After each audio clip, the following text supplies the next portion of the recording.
আমরা আগের বছরও কালার, কোন কোন জিনিসের কি কি কালার হয় এরকম একটা কিছু পড়েছিলাম, সবাই একটু মনে করো। এবার দেখো এখানে দেওয়া আছে কলাম এ আর কলাম বি।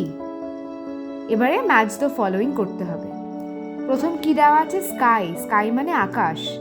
এখানে আগে দেখো স্কাই কি কালারের হয়? ব্লু। দেখো ব্লু কালার। তেমনি মিল্ক, দুধ যেটা তোমরা খাও সেটা কি কালারের হয়? দেখো হোয়াইট। লিফ, পাতা, গাছের পাতা কি কি রঙের হয়? গ্রিন। ক্রো, বাংলায় আমরা কাক বলি যাকে, কি কালারের হয় তোমরা সবাই জানো? ব্ল্যাক। ইয়ক, ইয়ক মানে ডিমের কুসুম। ডিমের কুসুম তোমরা দেখেছো হলুদ রঙের হয়, তাই জন্যই ইয়েলো।